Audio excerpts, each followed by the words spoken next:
Hola, ¿cómo están? Espero que se encuentren súper que bien. Bienvenidos a un nuevo video. El día de hoy vamos a hablar sobre qué es la entrevista y cuáles son los tipos de entrevista. Bueno, vamos a empezar primero. ¿Qué es la entrevista? La entrevista es, según Díaz 2013, nos menciona que la entrevista es un diálogo en el cual se establece entre dos personas, en la que una de ellas realiza una serie de preguntas a la otra a partir de un guión previo. Esto se realiza con el fin de que el público pueda conocer cuál es la información de la persona que ellos decidan, depende de sus experiencias o conocimientos adquiridos por cada uno de ellos. Dentro de la entrevista tenemos algunos tipos de entrevista. El primer tipo de entrevista es la entrevista estructurada. En este caso, el entrevistador cuenta con un cuestionario o una serie de preguntas específicas, las cuales le van a permitir abordar aspectos del entrevistado de una forma más eficiente. Este tipo de entrevista es la cual se aplica mucho en los procesos de selección personal debido a su practicidad. Entrevista semiestructurada.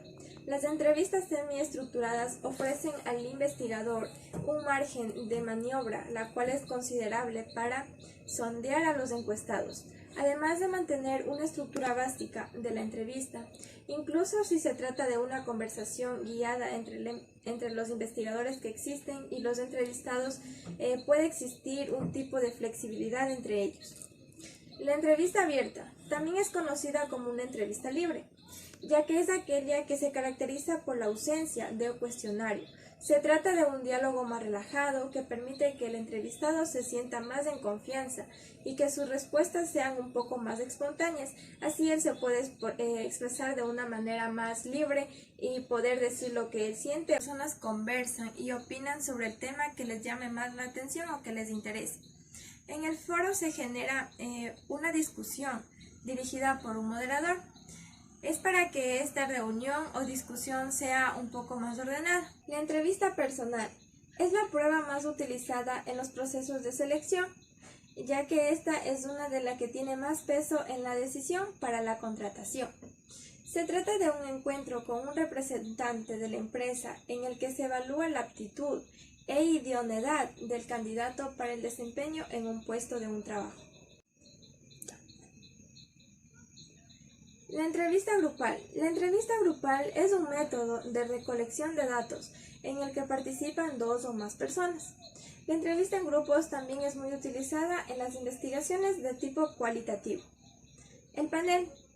A diferencia de la entrevista individual, en este tipo de entrevista es un trabajo donde un solo candidato estará al frente de varios entrevistadores, que le harán preguntas sin un orden establecido y que irán en una función del puesto que se está demandando y las cuales dan las capacidades de la empresa que busque. La entrevista en línea. A pesar de que esta es más utilizada en el ámbito clínico o en el ámbito educativo, la entrevista en línea es caracterizada porque tiene unos procesos de selección de personal. Esta es cuando hay muchos candidatos para una oferta de empleo. Es habitual en las grandes empresas que se tienen y esta se suele usar también cuando el candidato no se encuentra en una misma localidad. La telefónica. La entrevista telefónica es un medio que se utiliza en las empresas para hacer un filtro de candidaturas, pues así las preguntas estarán dirigidas a aquellos aspectos que son importantes para cumplir con los requisitos que se necesita para un trabajo que lo están ofertando y a valorar las inquietudes que tienen los profesionales y motivaciones del candidato. Software. La entrevista de software es una de las herramientas que tenemos disponibles cuando hablamos de un análisis etnográfico como medio de indagación de los usuarios. Y por último tenemos la investigación mixta. Esta investigación mixta, o también se la puede llamar semiestructurada, es aquella en la que, como su nombre mismo lo indica, el entrevistador despliega una estrategia mixta, alternando preguntas estructuradas con preguntas espontáneas. Gracias.